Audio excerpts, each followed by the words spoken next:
There are more slaves today than at any other time in human history. There is an estimated 14,500 to 17,500 people trafficked into the United States annually. This means that every 10 minutes a person is trafficked into the United States. Human trafficking is a major problem in our world today, and it affects a diverse group of people. Many of you might know what human trafficking is, but for those of you who do, I will give you the meaning as defined in 2000 by the UN General Assembly. Trafficking is the recruitment, transportation, transfer, harboring, or receipt of persons by means of threat or use of force or tougher forms of coercion, of abduction, of fraud or deception, or the abuse of power, or of a position of vulnerability, or of the giving or receiving of payment or benefits to achieve the consent of a person having control over another person for the purpose of exploitation. Exploitation includes, at minimum, the exploitation of the prostitution of others or other forms of sexual exploitation, forced labor or services, slavery or practices similar to slavery, servitude or the removal of organs. Adult sex tourism is not a crime under national jurisdiction. In order to be considered trafficking, a victim has to be coerced or tricked into working under violent, subservient labor conditions and physically transported from one area to another. These victims are moved to different and unfamiliar surroundings. They are isolated and most often held in areas where they might not even understand the language. As a result of confiscated documents, they have no legal identity and are at the mercy of their traffickers for survival. The victims are mainly women, men, and children. The age of these victims range from 9 to 19, with 11 being the average. 70% of all trafficking victims are female and 50% are children. The traffickers can be friends, family, other trafficking victims, or those involved in organized crime networks. Those traffickers that are victims are only traffickers because they want freedom and they want to gain loyalty of their own traffickers. There are several ways that traffickers obtain their victims. Traffickers use unfair, cruel, and illegal ways to capture their victims. Some of the victims are kidnapped. They are transported to an unfamiliar surrounding and are forced into prostitution. An example of this is when a woman from Utah was kidnapped at knife point by a California man, Brandon Walton, in March of 2009. The man had forced her to work as a prostitute from March to May by tasing and beating her whenever she disobeyed or tried to leave him.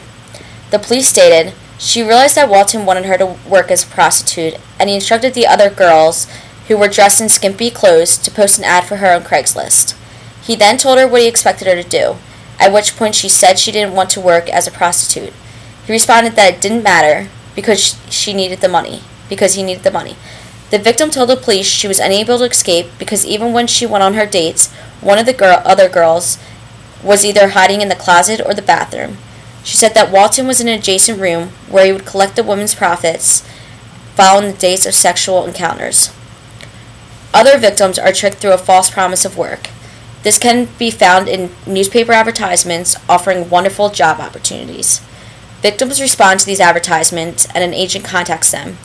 They are given a prepaid ticket to wherever the job is offered, and once they arrive, they are met by a different agent, who tells them that their contract was bought out. This agent then takes the victim's passport and forces them into prostitution. Other victims are sold into sexual bondage by their parents, husbands, or boyfriends. In India, for example, parents sell their daughters to Arab men for less than $300. When the parents receive the cash, there is no longer the burden of providing for their daughter. Traffickers use debt bondage to force their victims into prostitution.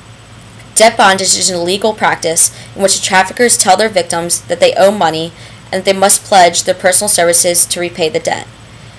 The victims believe they owe money for the living expenses, food expenses, and transportation expense into the country. After the victims are captured, the traffickers need to condition and obtain authority from them. The traffickers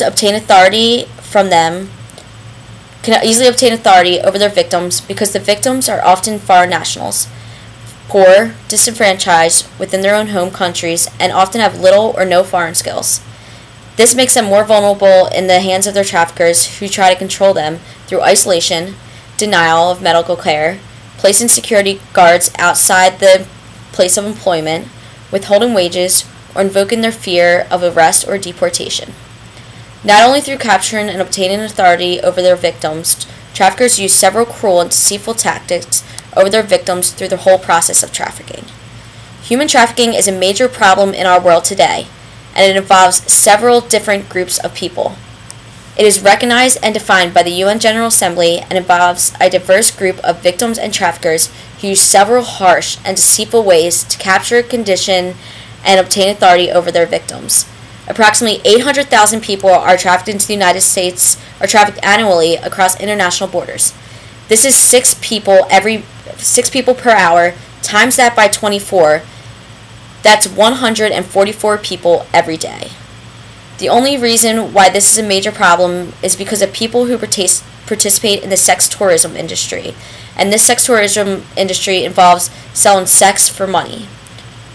Thank you. Have a good day.